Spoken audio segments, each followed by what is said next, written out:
Bendito Deus, Pai querido, Pai santo que está nos céus, graças nós te damos, meu Senhor. Estamos em tua presença, agradecidos pela tua bondade. Obrigado, meu Senhor, por mais um dia.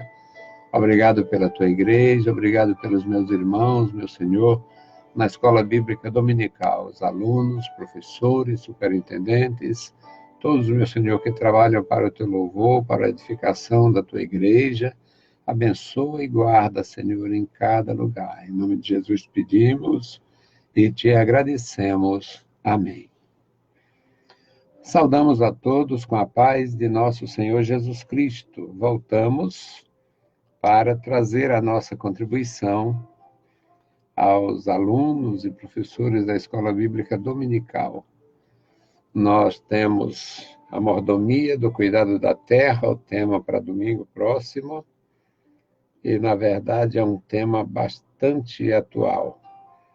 Muito embora não possamos confiar nas propostas, nas falácias governamentais, inclusive, falam muito de preservação, falam muito de responsabilidade, e, na verdade, a gente não vê muita coisa. Mas nós sabemos que pelo menos falam, porque é importante.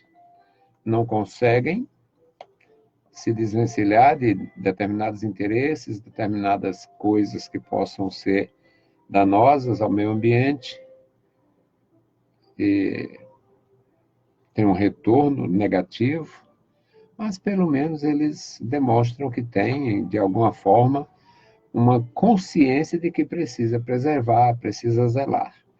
Nosso Deus, na sua infinita compaixão, se antecipa e nos ensina pela sua palavra. É bem-aventurado quem é discípulo, quem aprende com o Senhor. Lição número 12, a mordomia do cuidado com a terra. Texto áureo, os céus são os céus do Senhor, mas a terra deu-a ele aos filhos dos homens. Salmo 115, versículo 16. Verdade prática. O salvo em Cristo deve ter uma consciência bíblica de sua responsabilidade com o meio ambiente. O salvo em Cristo, os salvos, os servos de Deus, os homens e mulheres que têm temor de Deus, eles devem sim ter e demonstrar consciência em muitos aspectos em relação àquilo que o mundo, na sua infinita maioria, despreza. Não esperamos que o ímpio seja zeloso com nada, ele não zela ele mesmo. Se o ímpio aprende vícios que são destruidores.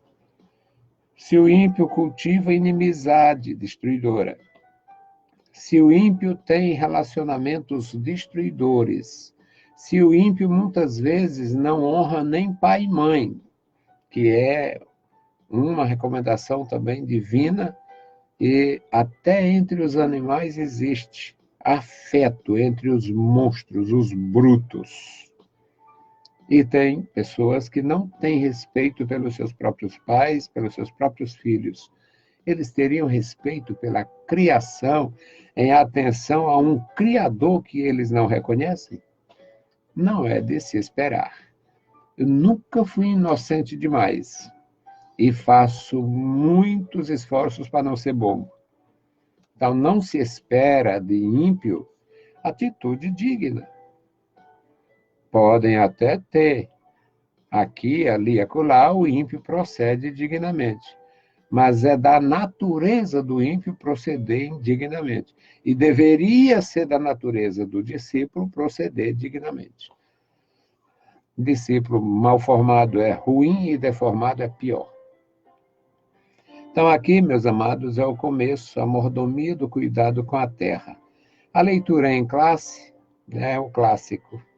É Gênesis, capítulo 1, versículos 26 a 30. Leitura em classe é clássica aqui. E disse Deus, façamos o homem à nossa imagem, conforme a nossa semelhança, e domine sobre os peixes do mar, e sobre as aves dos céus, e sobre o gado, e sobre toda a terra, e sobre todo réptil que se move sobre a terra. E criou Deus o homem, à sua imagem, a imagem de Deus o criou, macho e fêmea os criou. O resto é invenção de Satanás. E Deus os abençoou, e Deus lhes disse: frutificai e multiplicai-vos e enchei a terra. Sujeitai-a e dominai-a, dominai sobre os peixes do mar, sobre as aves dos céus, sobre todo animal que se move sobre a terra. E disse Deus: eis que vos tenho dado toda a erva que dá semente, que está sobre a face de toda a terra, e toda árvore em que há fruto de árvore que dá semente, ser-vos-ão para mantimento.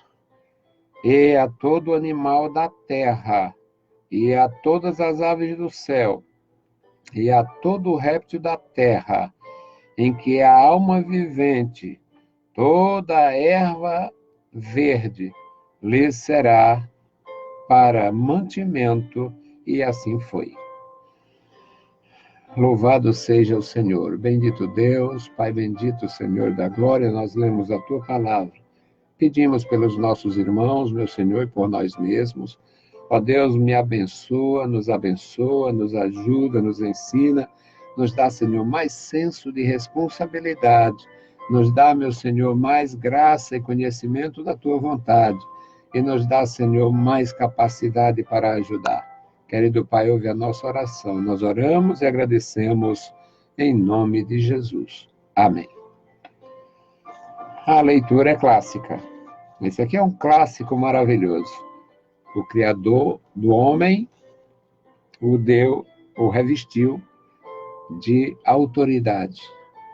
Nós recebemos autoridade, recebemos autorização, recebemos ousadia, e quando o homem não reconhece estas possibilidades na sua ação, ele está deficiente em relação ao propósito que Deus teve quando o criou.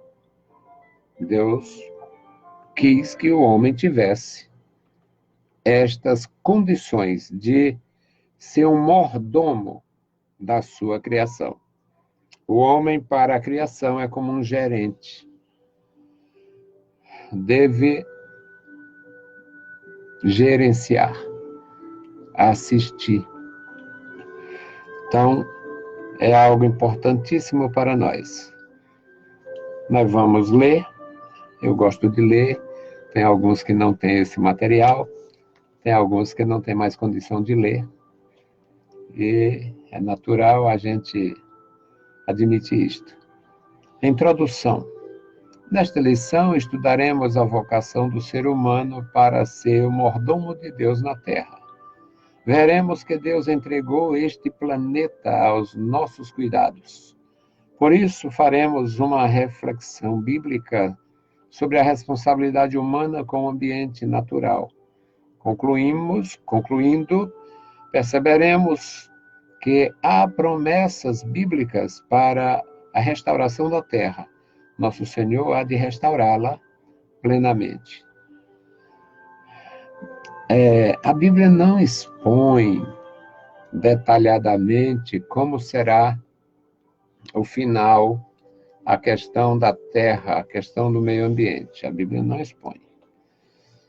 A Bíblia fala sobre a nova terra, novo céu e nova terra, e este novo céu e nova terra é como se houvesse um retorno à origem de tudo, à forma como Deus, no princípio, antes desta ordem planetária, essas coisas que foram tudo necessária para a vida humana, para a vida física na Terra, e é bem provável que esta condição volte, mesmo após o milênio. a gente sabe que existe um projeto divino em andamento. Este projeto é sagrado, este projeto é invariável, ele não vai ter variação, não tem, não, era para ser, mas não foi. A criação geme, a criação sofre, mas Deus não tem como ser derrotado naquilo que se propõe. Jamais. As perdas de Deus, podemos assim dizer, em relação a nós, porque Ele nos deu arbítrio e a gente arbitra de uma forma errada. Mas o que o próprio Deus arbitra, não pode nunca dar errado. Então, é muito bom a gente aprender isso, irmãos. O primeiro tópico é: o homem foi criado para ser mordomo de Deus, um gerente da terra, um gerente da criação, um gerente da natureza, com influência muito grande em tudo. Então, mordomo da terra. Deus chamou o homem para ser o mordomo, grego oikonomos, palavra que nós temos como derivação economia, oikonomos. Economia é a gestão de recursos produzidos naquele grupo, seja ele rural, seja ele em qualquer lugar, em qualquer forma de produção, em qualquer forma. Então, o oikonomos, na originalidade da linguagem, era um gestor. E aqui, um gestor da criação. Pela fé entendemos que ela é obra de Deus, a criação, e não resultado de um processo evolutivo, planejado pelo acaso, com um acontecimento ilógico. Não é isso. Não há lógica em dizer que um sistema tão complexo como o da criação tenha sido fruto de algo aleatório. Não existe esta coisa assim. Não tem como dizer isto, não tem como afirmar e não tem como sustentar. Afirma-se irresponsavelmente e não confirma de forma nenhuma. A Bíblia afirma que Deus criou o universo, fazendo-o surgir a partir da sua palavra. Hebreus 11:3. Pela fé entendemos que os mundos, pela palavra de Deus, foram criados. E não é no singular, é no plural. Os mundos.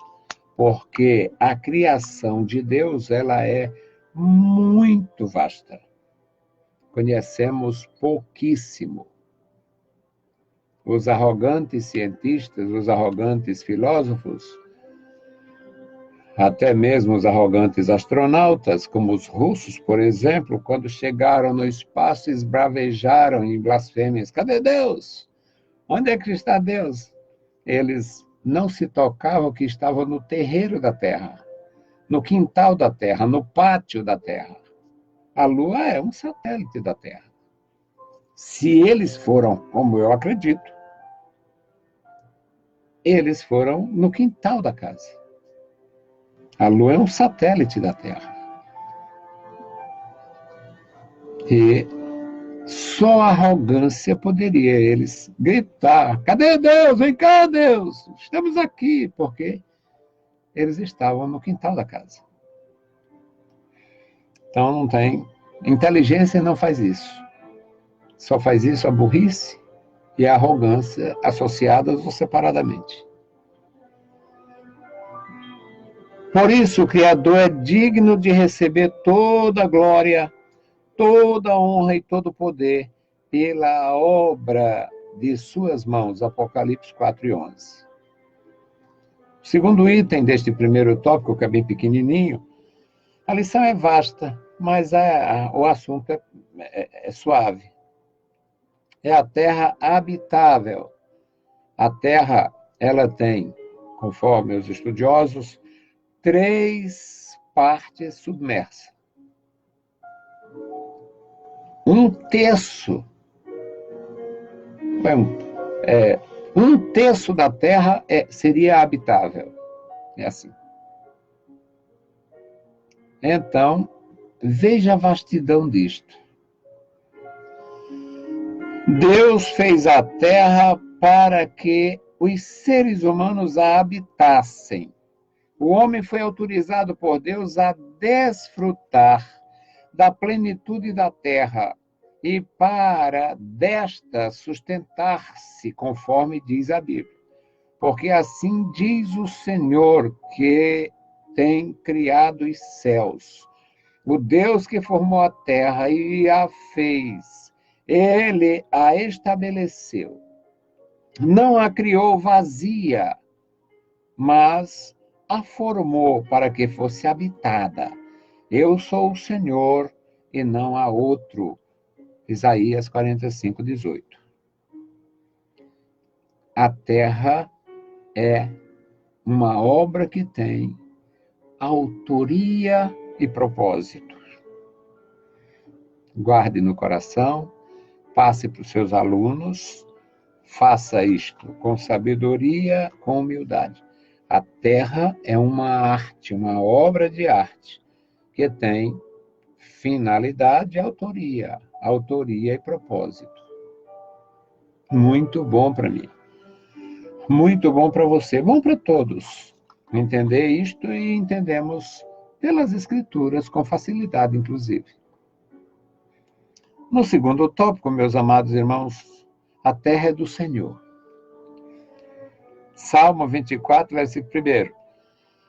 As Escrituras declaram que a terra é de Deus e que Ele a confiou aos homens. Salmo 115, 16, que é o texto áureo, e aqui Deuteronômio também, 10 e 14. O que o Criador espera de nós é o zelo, o cuidado, a sabedoria para exercer a nossa mordomia sobre a terra. Nesse sentido, espera-se que os crentes em Jesus sejam o exemplo em relação com o meio ambiente. Não podemos contaminar os recursos naturais, precisamos evitar os desperdícios e o uso irracional da água. Parece um tema governamental, mas é sábia essa instrução. Não é que nós venhamos acreditar na falácia, se tomar um banho demorado vai faltar água na terra. O nosso Deus, Ele entregou a terra aos filhos dos homens para gerenciamento, mas a manutenção é dele. A gente gerencia. O homem foi responsabilizado para cuidar. Cuidar no sentido de assistir, tirar proveito e usufrutuário. Ser um usufrutuário da terra. Usa, preserva, vai embora, fica para uso de quem fica. Mas a manutenção é de Deus. O homem não produz oxigênio, o homem não produz chuva, o homem não produz neve, o homem não produz.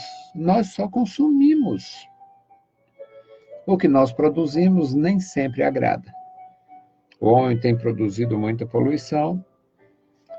Eu, muito cedo, desde cedo, eu sou fácil de me injuriar com estupidez. E ainda estudando, eu já tinha um aborrecimento grande, aborrecimento precoce, com a falácia dos cientistas. O infeliz vive, digamos, 70 anos, 50 queimando tabaco, fumando.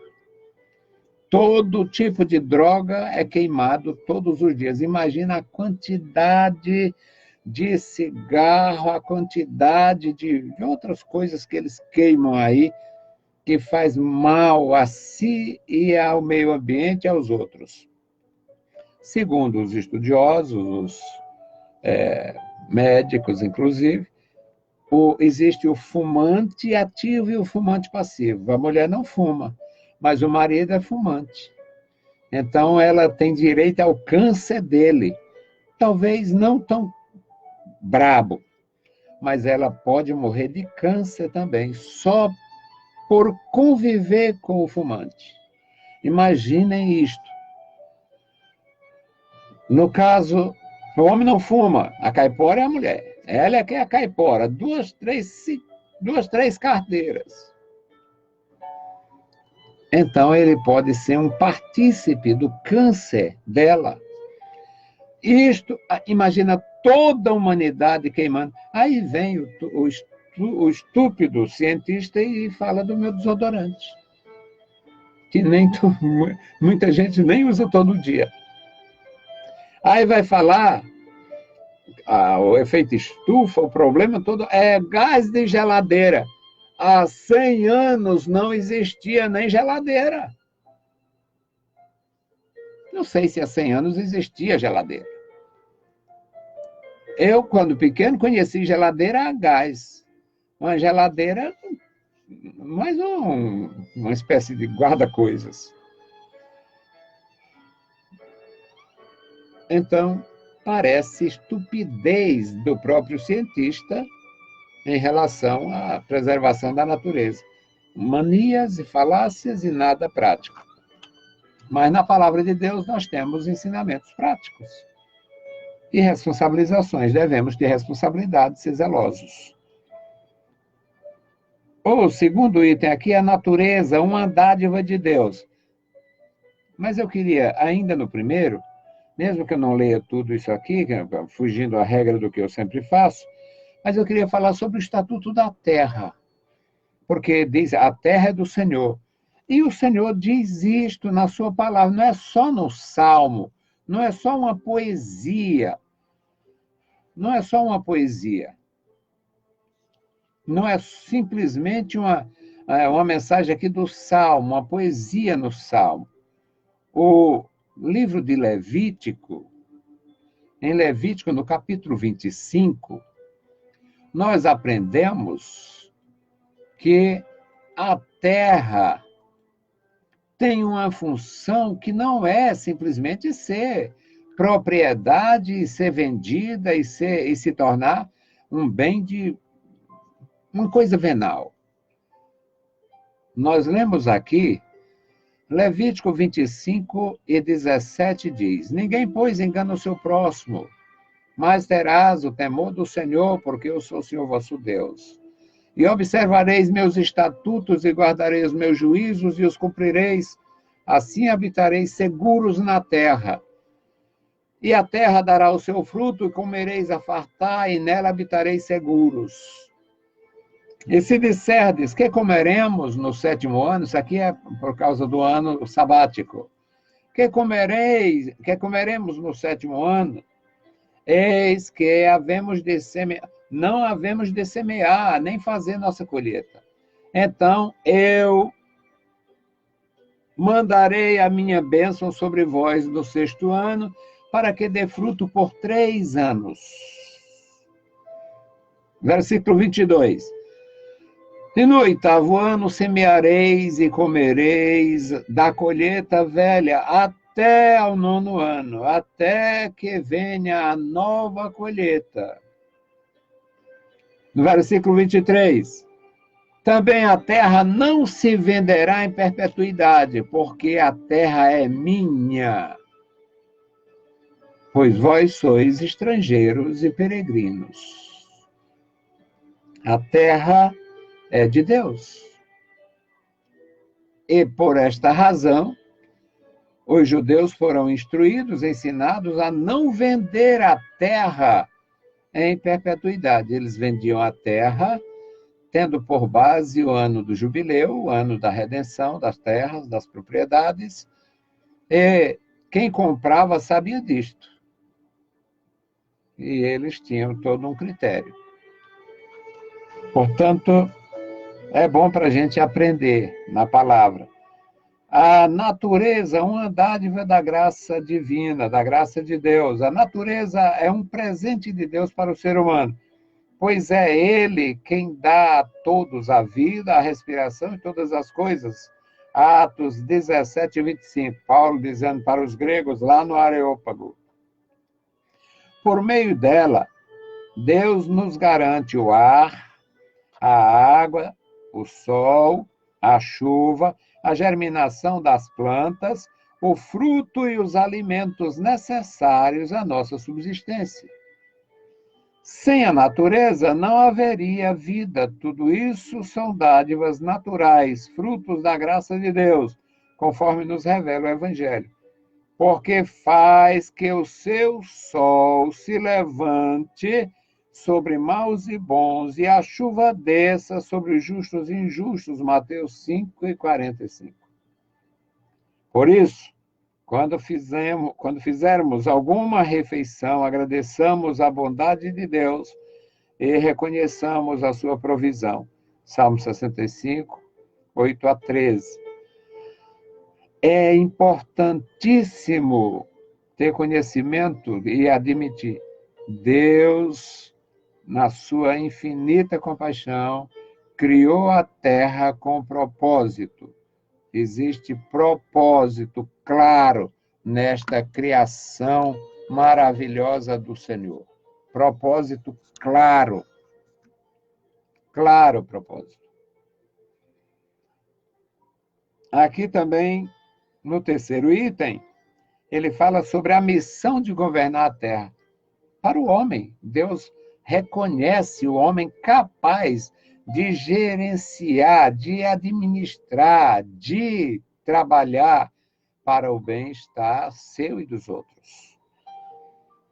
Deus governa o cosmos.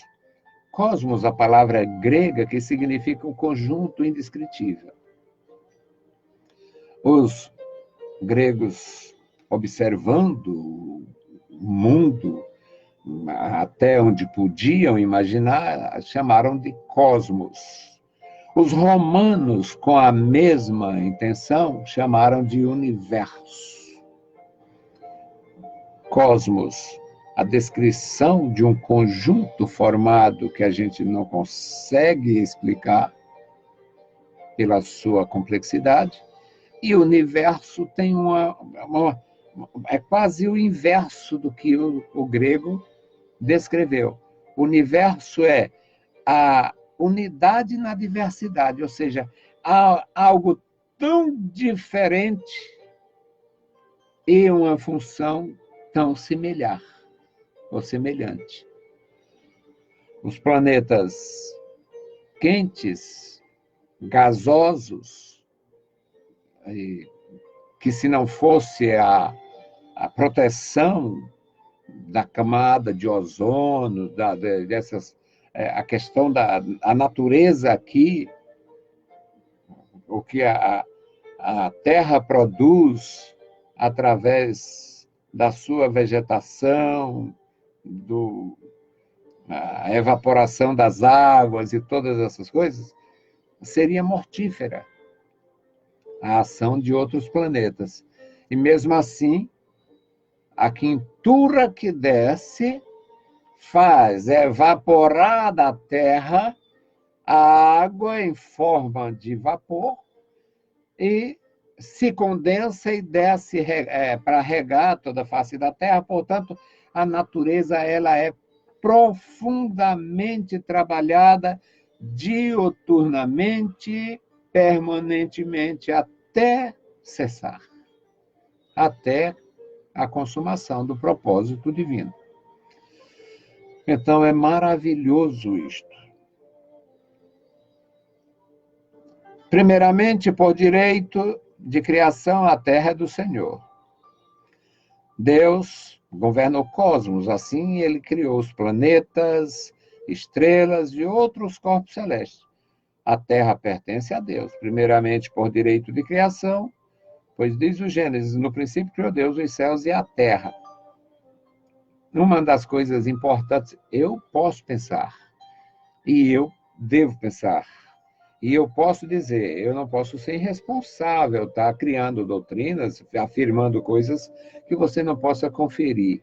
Mas eu posso expor meu pensamento, eu também tenho, eu também fui dotado de uma massinha acinzentada que é eivada de neurônios para a gente pensar, articular, conjecturar e falar alguma coisa, mas nós podemos criar. Então, a Bíblia não ensina com a clareza que eu entendo. E se eu estiver errado? Simplesmente estou errado. E se eu não estiver errado? Mas, Gênesis 1:1. No princípio criou Deus os céus e a terra. Tão fácil. Eu passei como uma receita para um sujeito que me denunciou uma vez. Disse que eu dava doutrina no rádio. Eu estava absolutamente errado, porque doutrina não é para fazer. Doutrina é trancado. Aí eu, desaforadinho de nascença, e eu não tenho orgulho disto não, mas eu tenho muita segurança quando eu dou assim uma direta. Aí eu mandei uma espécie de recado para ele também pelo meu sistema de comunicação. Abra a Bíblia, diga para ele que ele abra a Bíblia, que ele encontra logo 3 doutrinas. A doutrina que tem um princípio, não é, a doutrina de Deus e a doutrina da criação. Primeiro versículo, no princípio criou Deus os céus e a terra. Então, tem uma origem. Tem uma origem, há um princípio, há um começo. E existe uma autoria, é Deus. E existem céus. Céus como habitação de Deus. E céus como proteção da terra. Aí esse complexo sistema. No segundo versículo, que você talvez nunca tenha pensado assim, e pode continuar sem pensar, mas eu vou expor meu pensamento, diz o seguinte: e a terra era sem forma e vazia, ou estava sem forma e vazia. E havia trevas sobre a face do abismo, e o Espírito de Deus se movia sobre a face das águas. Eu não aprendi idioma algum. E eu não devo induzir ninguém a admitir, aceitar isso como sendo uma coisa absoluta. Eu ensino, posso errar, posso me equivocar na interpretação de algum texto, mas quando Deus ordenou que as águas, que houvesse separação entre águas, e houve esta separação, e apareceu a porção seca, ou seja, as águas se afastaram, aparece a terra se torna visível, porque ela não estava visível, coberta pelas águas, e agora o texto descreve que o Espírito de Deus se movia. E aí está o meu pensamento.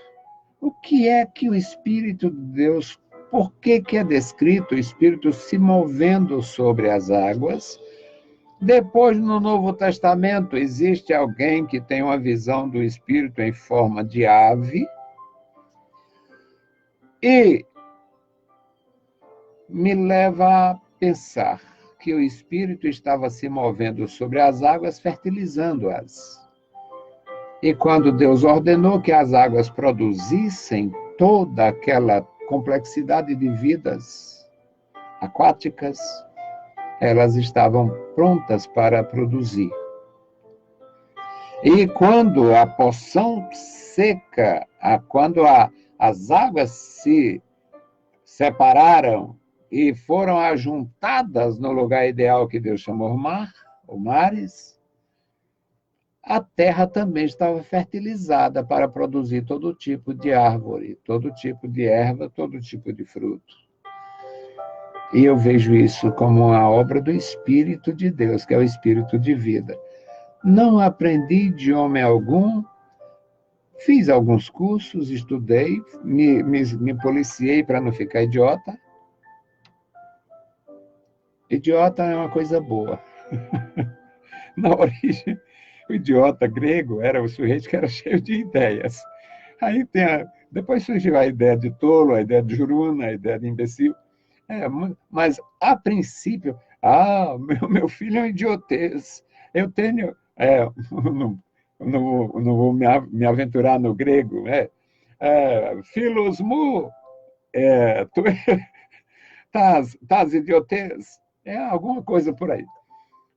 Meu amigo, você é um idiota. Era um elogio no passado. Não queira que os seus amigos te elogiem assim, isso aqui não. Mas era um elogio. Ego, eu te admiro, eu sei mais de nada de grego, pelo amor de Deus, mas eu sei que Philos mu, que é meu amigo, Philos mu, estás idiotez? Você é um idiota. Era um elogio no passado. Um sujeito cheio de ideia, cabeça fértil, brilhante, pensava e expunha. Eu não gostaria que alguém me fizesse esses elogios hoje, não. Mas, de vez em quando, alguém faz assim mesmo. Resultado, meus queridos irmãos e amigos, é que a missão da Terra era produzir tudo que fosse necessário ao homem. E o Espírito Santo era este ser vivificante, é este ser vivificante, e começa a sua tarefa, a sua missão lá nas águas. Ele estava voejando. A descrição é como uma ave que voeja. Ela abre as asas, faz movimentos quase imperceptíveis, mas não as aves, no tocante às aves mesmo, aves de rapinas, caçando, ela está lá em cima observando o lago para pegar o seu peixe, observando a terra para pegar o animal. Ela está lá em cima, ela fica pairada, ela cria sombra. As aves de rapina, elas criam sombra, fica ali, você praticamente não percebe os movimentos. Isto é voejar. Então, é como se o Espírito Santo estivesse voejando sobre a face das águas. E neste seu ato, ele estava fertilizando. E foi assim que surgiu tanta vida. Foi assim que brotou tanta vida. Tanta vitalidade nesta criação maravilhosa de Deus. Portanto, meus irmãos, é bom a gente aprender. Se você pensar, exponha. Não se admire se alguém ridicularizar o seu pensamento. Mas exponha, não prejudica. Então, eu faço. A missão da Terra, a missão do homem, governar a Terra. Deus governa o cosmos. Assim, todos os planetas, tudo é do Senhor. Gênesis 1:1. Em segundo lugar, por direito de preservação. Deus preserva todos os aspectos da natureza. Envia o teu Espírito, olha aqui o Salmo. Envia o teu Espírito e são criados. E assim renovas a face da terra. Salmo 104, versículo 30. Salmo 66, versículos 9 a 13. Portanto, cuidemos com zelo do ambiente natural, do meio ambiente, do ambiente natural. É algo maravilhoso aprender. Você pode e deve aprender, influencia alguém, se dispõe a ensinar, faça alguma coisa. É bom, é necessário. Tem tanta gente fazendo tão pouco, tem tanta gente que praticamente não faz nada, além dos que são vítimas do pensamento alheio. Aí eu penso uma coisa, o sujeito se torna cativo do meu pensamento. E se for um pensamento digno, apropriado e tal, ele fica preso àquilo, vai procurar. Tem deles que andam as 7 cidades atrás de um livro produzido por não sei quem. E é sobre o quê, meu filho? Esse livro é sobre Tiago. É sobre Tiago. Vamos, vai ler Tiago. Eu tenho um pastor muito amigo, e ele disse que ia trazer, ele não trouxe não, vamos morrer, ele não trouxe. E ele disse para mim que ia trazer o Russell Shedd, para dar. Russell Shedd tem a Bíblia, Russell Shedd, tem que esses caras crescem demais. E ele disse para mim que ia trazer o Russell Shedd, tinha um propósito de trazer o Russell Shedd para fazer isso, fazer aquilo. Eu digo, e por que você não faz? Eu sou metido. E por que você não faz? O Russell Shedd tem o quê de mais do que você? O que o Russell Shedd tem mais? O Russell Shedd tem mais fé? O Russell Shedd tem mais graça? O Russell Shedd tem 2 Espíritos Santos para trabalhar para ele, para ajudá-lo? O Russell Shedd tem o que mais que o senhor? O Russell Shedd morreu e ele não trouxe. Mas é assim mesmo. Às vezes a gente tem determinada... a gente tem admiração por pessoas que praticamente não são nada mais do que uma pessoa que a gente admira. Mas não tem muitos. O que eu quero dizer com isso é que, da mesma forma, do mesmo jeito que Deus me usa, pode usar você. Do mesmo jeito que Deus usa você, pode usar a mim. Do mesmo jeito que Deus usa aquele indivíduo que você se tornou quase... aquele indivíduo que se tornou quase um ídolo para você, Deus pode usar você. Principalmente no que diz respeito à vida espiritual e às Escrituras. As formações são diferentes. Olha, o sujeito estudou, o cara fez arqueologia, estudou todos os métodos de detectar a antiguidade no achado que ele encontrou enquanto pesquisava lá na selva da Amazônia ou lá no Egito. Bom, ele tem tecnologia, ele tem métodos, ele tem técnica, ele estudou e eu não.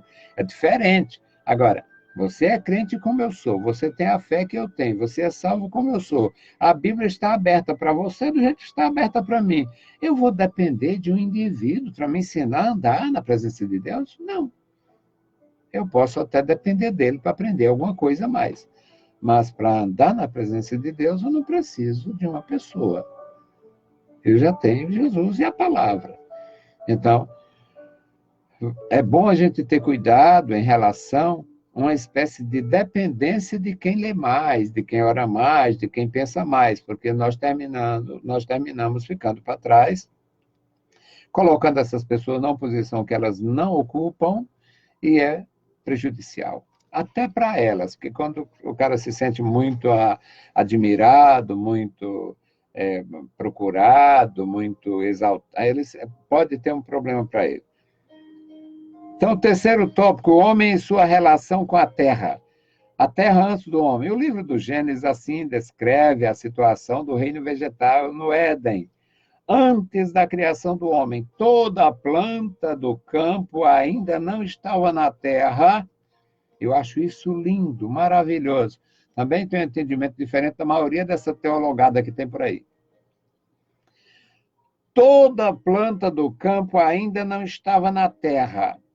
E toda a erva do campo ainda não brotava, porque o Senhor ainda não havia feito chover sobre a terra, e não havia homem para lavrar a terra.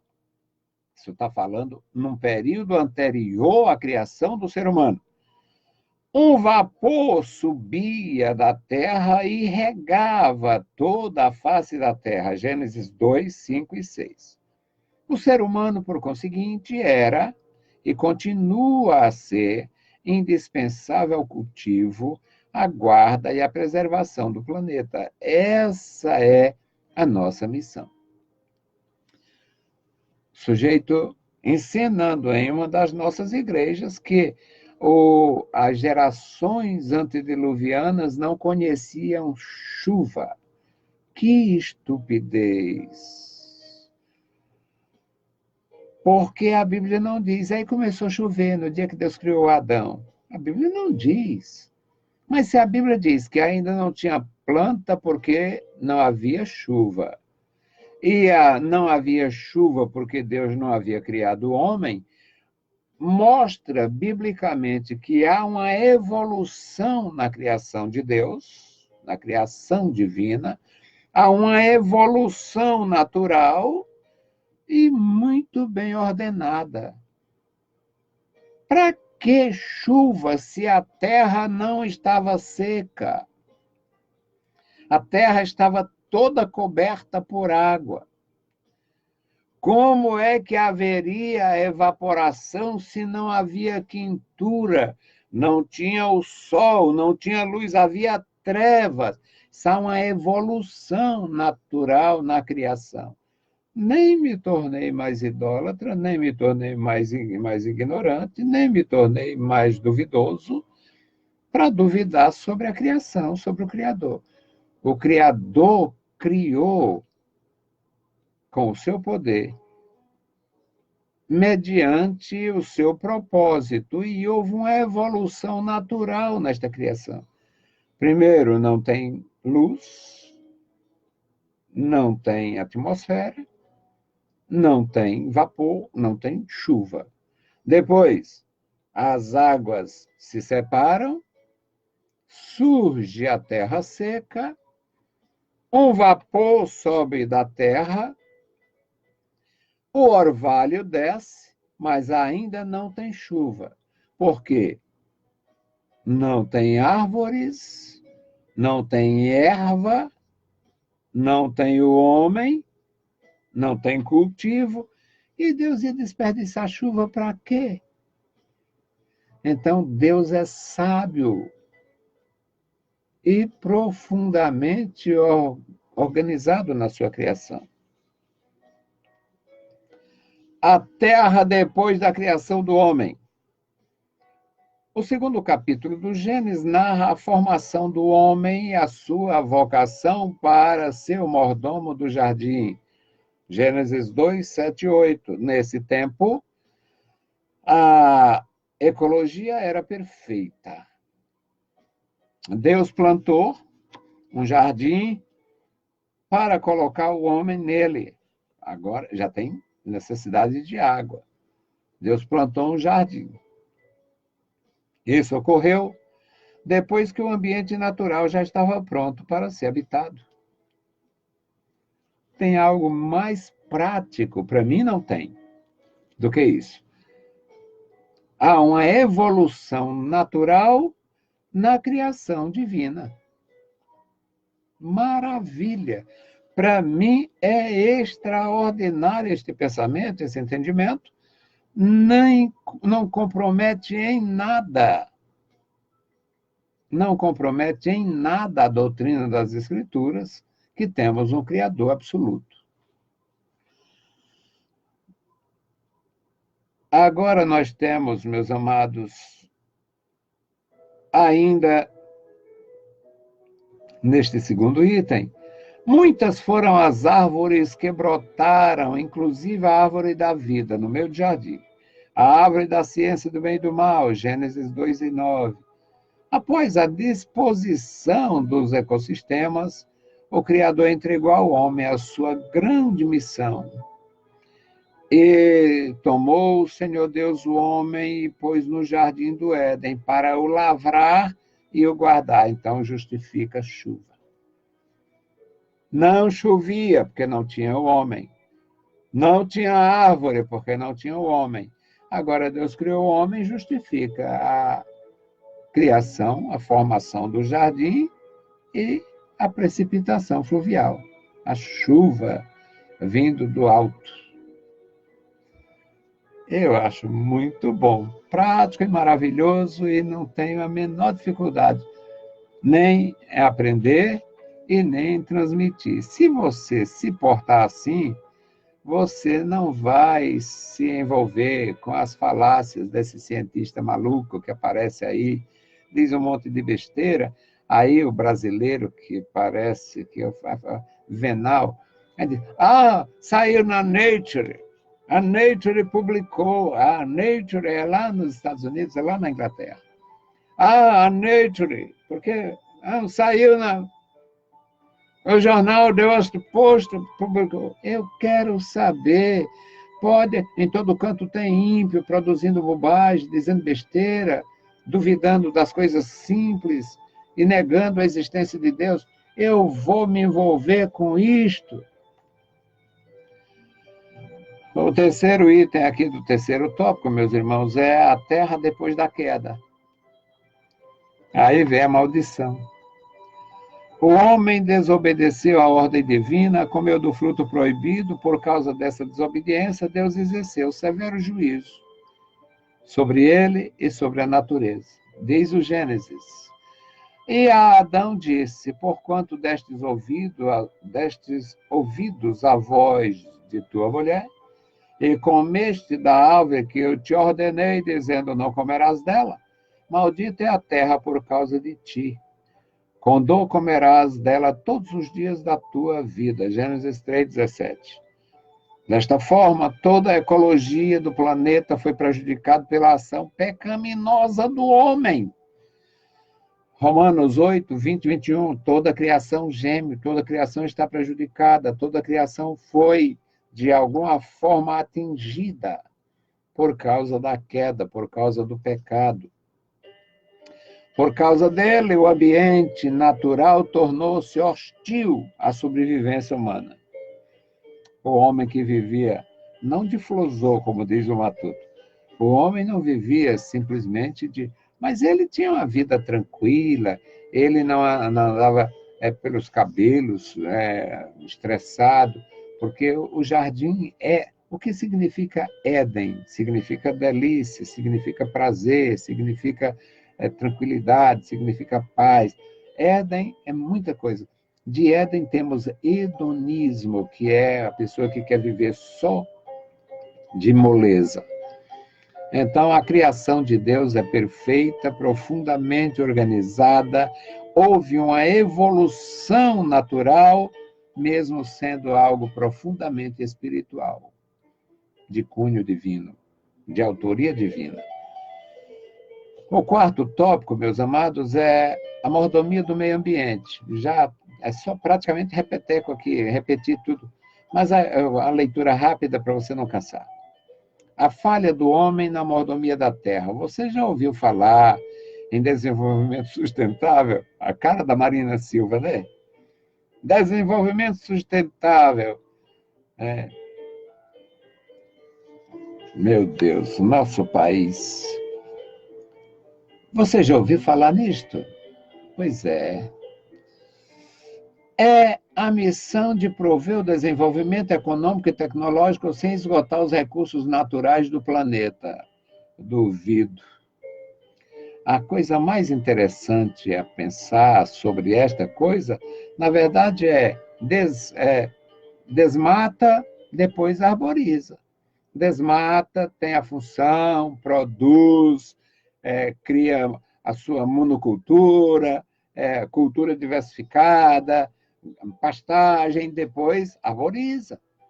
O sujeito tem mata virgem e depois coloca outro tipo de vegetação. Dá para ter natureza preservada sem entravar desenvolvimento. O desvio de pensamento das últimas décadas, com base na malandragem, na vagabundagem de uma esquerda corrupta, de uma esquerda ladra, era manter uma elite de ordinários explorando o pensamento dos outros e a terra dos outros, sem dar um prego, e atrapalhando o desenvolvimento. Dá para ter desenvolvimento sem destruição. Você usa, queima, planta, produz, aquela terra cansa. Quando aquela terra estiver fracassando na produção, arboriza ela toda, deixa ela sem cultivo por muito tempo, só crescendo vegetação. Daqui a um ciclo, 50 anos, 100 anos, ela vai estar pronta para a próxima geração usar de novo. Dá para fazer desenvolvimento sustentável sem entraves, sem prejudicar o produtor rural, sem prejudicar o desenvolvimento. Mas isso é científico, irmão Freire? Isso é científico? Não, não é científico. Não é científico, isso é bíblico. Deus disse, você vai semear 6 anos. No 7º ano, você não semeia. É para a terra descansar. Se a terra precisa descansar, e é bíblico, então não tem ciência, não é preciso ser um cientista para entender isto. Basta ter conhecimento da palavra em si. Se ainda puder agregar conhecimento científico, ótimo, para conhecer a natureza do solo, saber quais os tipos de cultivos ali, isso é muito bom. Mas não sabendo, vá pela Escritura. A terra descansando se refaz. Assim como eu, você, qualquer pessoa. Então, é bom a gente aprender. Essa não é uma tarefa fácil, pois o interesse pelas riquezas naturais tem levado o homem a se preocupar com a conservação, a não se preocupar com a conservação do meio ambiente. O objetivo do chamado desenvolvimento sustentável, além de garantir a preservação ambiental, é assegurar uma condição digna de vida às gerações futuras, é o que eles dizem. Mas nós temos aqui no Brasil milhares e milhares de institutos, de áreas preservadas, eles preservam por cima e destroem por baixo. Na surdina, escondido, ali, gente que vem da América do Norte, gente que vem da Europa, gente que vem de outros países, de outros lugares da Terra. O cara, um alemão, não teve a vergonha de registrar a rapadura como sendo um produto alemão. O Brasil, rapadura, uma coisa daqui. Imagina. Muitas patentes têm sido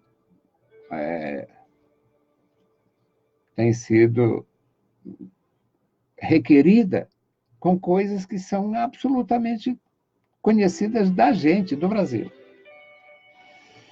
Então, a maioria dos países, ou na maioria dos países, a exemplo do Brasil, as cidades, em geral, são ambientes poluidores, dominados por estruturas corruptas, imoralidade, violência sem controle.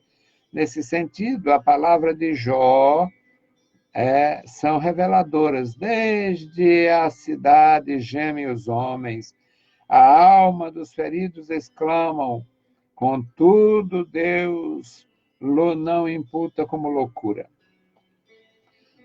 Deus não tem... são inimputáveis, isso é uma loucura, são só... Não, Deus vê como crime, é crime ambiental, é irresponsabilidade, é falta grave. Em resumo, os processos de urbanização e industrialização se tornaram símbolos de poluição e degradação do meio ambiente. Dá para crescer sem fazer, dá para crescer, dá para desenvolver sem cultivar a terra? Não dá, tem que cultivar. Agora, você, no lugar que cultivou, você replanta, ou replantios, rearborização de áreas que foram devastadas no passado. É possível fazer mais alguma coisa. O segundo item aqui é a degradação da terra. O adversário da nossa alma, Satanás, tem atuado contra o ser humano na terra. Jó 2, 1 e 2. Todo mundo, é clássico. Ele provoca tragédias espirituais, morais e físicas contra o homem. Assim, movido por sentimento de ganância e avidez, ou por procurar fazer uso correto dos recursos naturais, o homem deteriorou o meio ambiente e causou grandes desastres ambientais. Quantos rios, que outrora limpos e cheios de peixe, agora são poluídos e impróprios à saúde. A maior de todas as vergonhas é o Tietê. O Tietê é um crime brasileiro, um crime sem é um crime sem descrição digna. É uma loucura. O crime, a morte do Tietê é uma loucura. O item 2. A restauração da terra.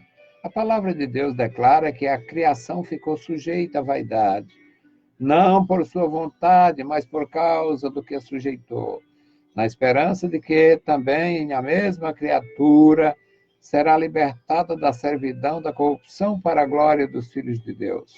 Romanos 8, 20, 21. Agora, a criação encontra-se sujeita à degradação, aguardando o dia da redenção. Nosso Senhor Deus prometeu um dia restaurar plenamente o nosso planeta. Isaías, capítulo 35. Eu não sei se o capítulo 35 de Isaías é uma referência ao novo céu e à nova terra que o Pedro também se refere. Agora, haverá restauração para fins do milênio. O nosso Deus ordenou no Apocalipse que não fosse os anjos que estavam destinados a destruir pelo dano do homem, aquele dano causado pelo homem. Então, os homens, no Apocalipse capítulo 7, os homens que criaram tantos danos estavam sujeitos a tantos horrores. Mas vamos ver aqui, Apocalipse capítulo 7, versículos de 1 a 4. Depois destas coisas, vi 4 anjos que estavam sobre os 4 cantos da terra, retendo os 4 ventos da terra, para que nenhum vento soprasse sobre a terra, nem sobre o mar, nem contra árvore alguma. Era um terror, isso aqui é uma quintura terrível, tudo tem tempo de se acabar. E vi outro anjo subir do lado do sol nascente e tinha o selo do Deus vivo. E clamou com grande voz aos 4 anjos, a quem fora dado o poder de danificar a terra e o mar, dizendo: não danifiqueis a terra, nem o mar, nem as árvores, até que hajamos selado nas suas testas os servos do nosso Deus. E ouvi o número dos selados, e eram 144 mil selados, de todas as tribos dos filhos de Israel. Isso aqui, para ensino também, para a guisa de informação para quem está conosco e para quem vai ver depois, não tem nada a ver com a heresia estúpida dos russelitas, que seriam apenas 144 mil de eleitos para morar no céu. Tem nada a ver. 144 mil são filhos de Israel, e pela descrição seriam nazireus, Israel restaurado, a nação restaurada e os pais dedicando seus filhos a Deus, e os jovens dedicando suas vidas a Deus, indiferente e independente em relação ao número dos escolhidos total, porque os salvos não serão contados. Deus com certeza sabe, mas ninguém mais saberá o número dos salvos. Os selados é porque eram israelitas, são 12 tribos, tinha 12 mil de cada tribo, portanto, um número que Deus quis revelar.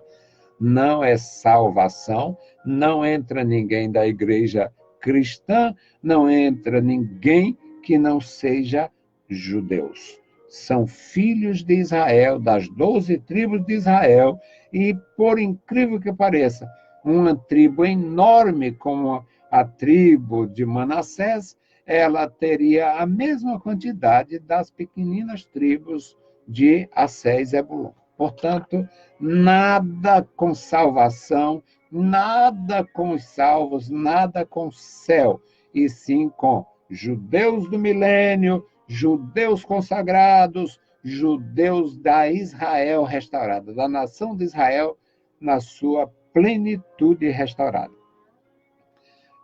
Abandone, se você ler alguma porcaria de Testemunho de Jeová, e não perca tempo com as estupidez deles. Não tem nada a ver com Russelita.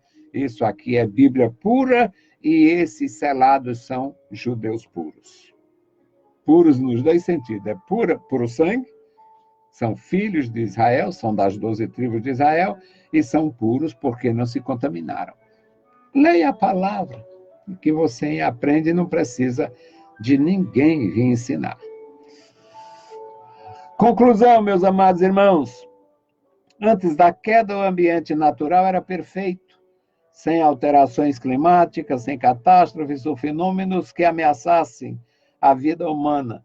No entanto, depois da desobediência do homem à voz de Deus, tudo mudou.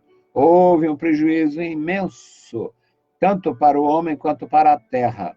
O pecado transtornou a natureza.